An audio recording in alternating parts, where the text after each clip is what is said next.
तो चलिए आज एक ऐसी कहानी में चलते हैं जो एक बड़ा गहरा सवाल उठाती है। जब जिस्मानी मेहनत अपनी हद पार कर जाए तो क्या किसी की मदद मांगना बेहतर है या फिर एक दुआ में उससे ज्यादा ताकत हो सकती है?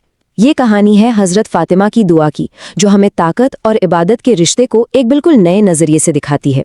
इस कहानी की जो सबसे अहम किरदार हैं वो है हजरत फातिमा, इस्लाम के पैगंबर मोहम्मद साहब की सबसे चहेती बेटी। उनकी जिंदगी सादगी, मेहनत और गहरे ईमान की एक जीती जागती मिसाल थी। और यही वो सवाल है जो इस पूरी कहानी की जड़ है। क्या सच में एक मामूली सी दुआ किसी की सीधी सादी मदद से ज्यादा कीमती हो सकती है?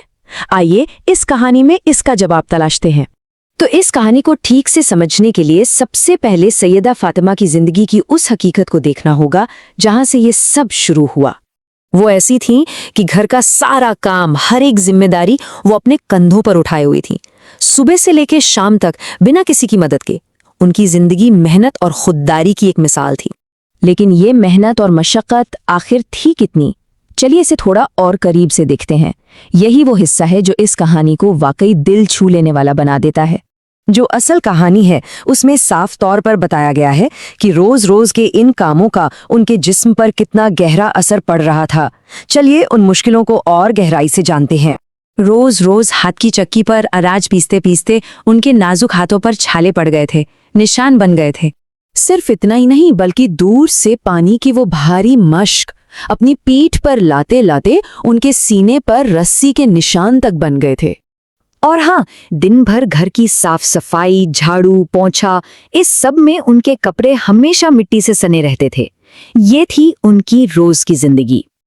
अब इतनी लगातार मेहनत और तकलीफ के बाद कहानी में एक नया मोड़ आता है, जहां मदद के लिए एक खादिम यानी एक नौकर की दरखास्त की जाती है। उनकी ये हालत देखकर जाहिर है उनके शौहर हजरत अली से रहा नहीं गया। उन्होंने ही बड़े प्यार और हमदर्दी से सलाह दी कि वो अपने वालिद यानी पैगंबर साहब के पास जाकर मदद के लिए एक खादिम मांग लें। और बस यहीं से कहानी का सबसे दिलचस्प हिस्सा शुरू होता है, क्योंकि जब वो मदद मांगने पहुंची तो उन्हें जवाब में एक ऐसा अनमोल तोहफा मिला जिसकी उन्होंने कल्पना भी नहीं की थी। पैगंबर साहब ने उनकी पूरी बात बड़े ध्यान से सुनी और फिर एक सवाल पूछा। उन्होंने कहा, क्या मैं तुम्हें उससे भी बेहतर कोई चीज न दूं जो तुमने मुझसे मांगी है? ये सिर्फ एक सवाल नहीं था, ये पूरा नजरिया बदलने वाली बात थी। और वो बेहतर चीज थी एक दुआ, जिसे आज हम सब तस्बीह फातिमा के नाम से जानते हैं। उन्होंने सिखाया 33 बार कहो सुभान अल्लाह यानी अल्लाह पाक है, फिर 33 बार कहो अल्हम्दुलिल्लाह यानी सारी तारीफ अल्लाह के लिए है, और आखिर में 34 बार अल्लाहु अकबर यानी अल्लाह सबसे बड़ा है। और ये दुआ कब पढ़नी थी? उन्हें सलाह दी गई कि हर नमाज के बाद और ख़ास तौर पर रात को सोने से ठीक पहले इसे पढ़ने की आदत बना लें। ये एक तरह से एक रूहानी नुस्खा था जिस्म की थकान को दूर करने के लिए। तो अब सवाल ये उठता है कि एक नौकर की जगह ये दुआ क्यों? इसके पीछे आखिर राज क्या था? यही वो जगह है जहां हमें रूहानी ताकत का असली मतलब समझ में आता है। हजरत फातिमा ने इस तोहफे को कैसे कबूल किया, ये देखने लायक है। उन्होंने कोई गिला शिकवा नहीं किया, बल्कि उनका जवाब था, मैं अल्लाह और उसके रसूल से राजी हूँ। वो इस तोहफे की गहराई को, उसकी असली कीमत को उसी पल समझ गई थी। तो देखिए, ये कहानी हमें राहत पाने के दो बिल्कुल अलग रास्ते दिखाती है। एक तरफ है दुनियावी मदद, जैसे एक नौकर।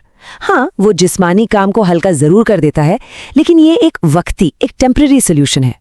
और दूसरी तरफ है रूहानी ताकत, यानी अल्लाह का जिक्र करना, जो सीधा दिल को सुकून देता है, और इसका असर हमेशा रहता है।